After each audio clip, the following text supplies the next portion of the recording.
Hi everyone, this is chapter 18 of Pride and Prejudice, and this is The Ball at Netherfield. Woohoo!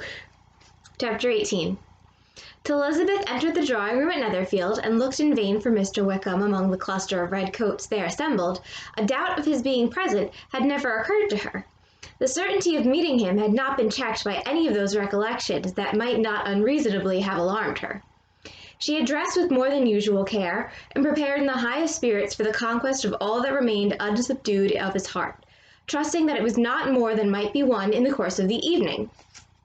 But in an instant arose a dreadful suspicion of his being purposely omitted, for Mr. Darcy's pleasure, in the Bingleys' invitation to the officers, and, though this was not exactly the case, the absolute fact of his absence was pronounced by his friend Mr. Denny, to whom Lydia eagerly applied, and who told them that Wickham had been obliged to go to town on business the day before, and was not yet returned, adding, with a significant smile, "I do not imagine his business would have called him away just now, if he had not wished to avoid a certain gentleman here."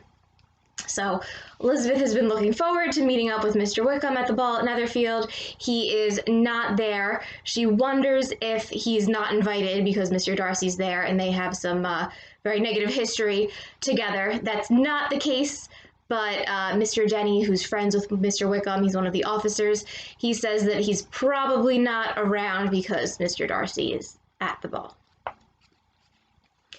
This part of his intelligence, though unheard by Lydia, was caught by Elizabeth, and as it assured her that Darcy was not less answerable for Wickham's absence than if her first surmise had been just, every feeling of displeasure against the former was so sharpened by immediate disappointment that she could hardly reply with tolerable civility to the polite inquiries which he directly afterwards approached to make.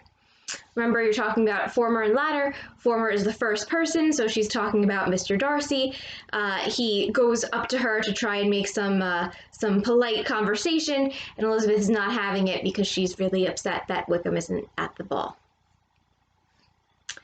Attention, forbearance, patience with Darcy was injury to Wickham. She was resolved against any sort of conversation with him, and turned away with a degree of ill humour which she could not wholly surmount even in speaking to Mr. Bingley, whose blind partiality provoked her. But Elizabeth was not formed for ill humour, and though every prospect of her own was destroyed for the evening, it could not dwell long on her spirits, and having told all her griefs to Charlotte Lucas, whom she had not seen for a week, she was soon able to make a voluntary transition to the oddities of her cousin, and to point him out to her particular notice. The first two dances, however, brought a return of distress. They were dances of mortification. Mr. Collins, awkward and solemn, apologizing instead of attending, and often moving wrong without being aware of it, gave her all the shame and misery which a disagreeable partner for a couple of dances can give. The moment of her release from him was ecstasy. So Elizabeth promised to dance with Mr. Collins the first two dances. She does. It's not good. It's not fun. He's incredibly awkward. And you have to think that she's also still upset that she's not dancing with Wickham, and that Wickham isn't even at the ball. So there's no chance of them talking or dancing. She danced next with an officer and had the refreshment of talking of Wickham and of hearing that he was universally liked. When those dances were over, she returned to Charlotte Lucas and was in conversation with her when she found herself suddenly addressed by Mr. Darcy, who took her so much by surprise in his application for her hand that, without knowing what she did, she accepted him. He walked away again immediately, and she was left to fret over her own want of presence of mind. Charlotte tried to console her. "I dare say you will find him very agreeable." "Heaven forbid! That would be the greatest misfortune of all, to find a man agreeable whom one is determined to hate. Do not wish me such an evil." So Elizabeth is being a little bit silly with that response, but we're reminded that she is very determined not to like Mr. Darcy. And again, all of this is solidified by Wickham's airing of their family history and their history as not quite friends.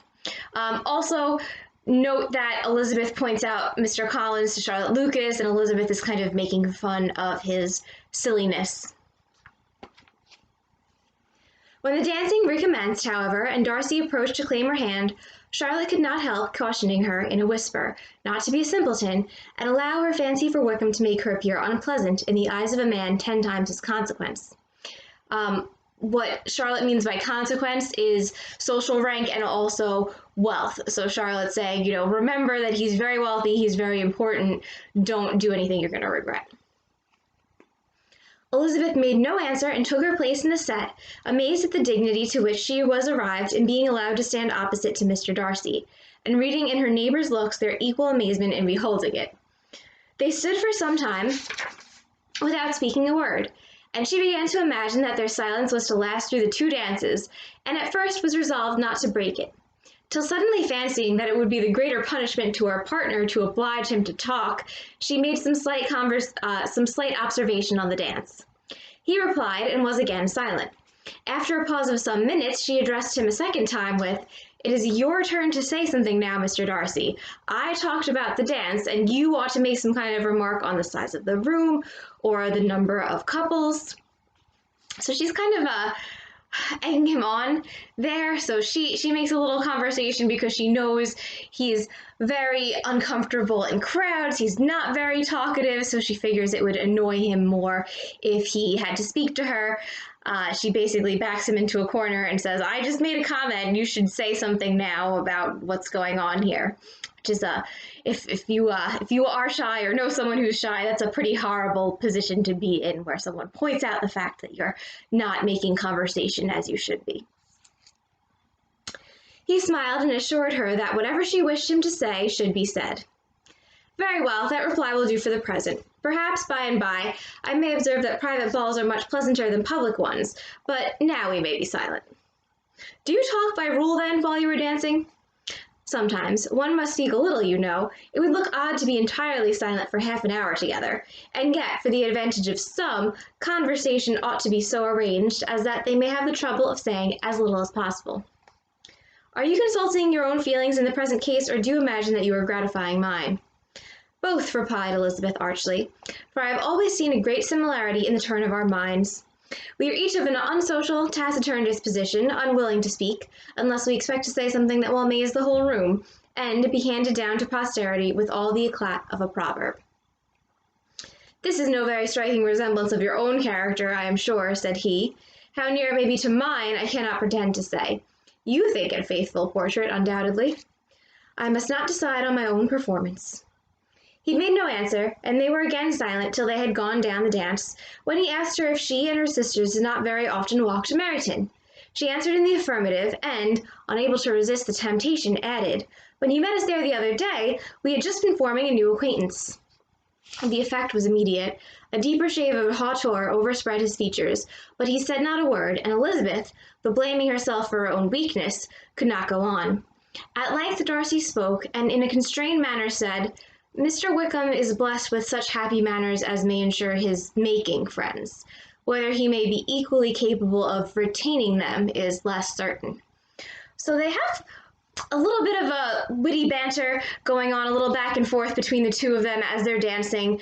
Elizabeth makes that comment about him not talking as much as he should, and he kind of takes it with a grain of salt, with some good grace and some wit, and he kind of eggs her on back and says, "Oh, do you just talk all the time as a rule when you're dancing?" And they have a little bit of a back and forth sort of a commentary going on, and then Elizabeth has to comment about how when they were in town they were making a new acquaintance, by which she's of course suggesting Wickham. Darcy gets haughtier looking when she mentions that and is kind of silent, and then makes this very kind of clipped remark about Wickham being able to make friends because he has good manners. And we know that is true because he's very friendly, very pleasant. Every time that we encounter his character, he's described as friendly and pleasant. So Darcy's saying he's able to make friends, but he's not able to retain them. He's not able to keep them. "He has been so unlucky as to lose your friendship," replied Elizabeth with emphasis, "and in a manner which he is likely to suffer from all his life." Darcy made no answer, and seemed desirous of changing the subject. At that moment Sir William Lucas appeared close to them, meaning to pass through the set to the other side of the room. But on perceiving Mr. Darcy, he stopped with a bow of superior courtesy to compliment him on his dancing and his partner. "I have been most highly gratified indeed, my dear sir. Such very superior dancing is not often seen. It is evident that you belong to the first circles. Allow me to say, however, that your fair partner does not disgrace you, and that I must hope to have this pleasure often repeated, especially when a certain desirable event, my dear Miss Eliza, glancing at her sister in Bingley, shall take place. What congratulations will then flow in! I appeal to Mr. Darcy, but let me not interrupt you, sir. You will not thank me for detaining you from the bewitching converse of that young lady, whose bright eyes are also upbraiding me. So Sir William Lucas, the Bennet's neighbor, Charlotte Lucas's father, he comes over and says, "Oh, I'm glad to see you dancing. Elizabeth, is also a very good dancer. That's wonderful. I hope I see you dancing again when this good thing happens to Jane and Bingley," suggesting that they'll eventually become engaged and married.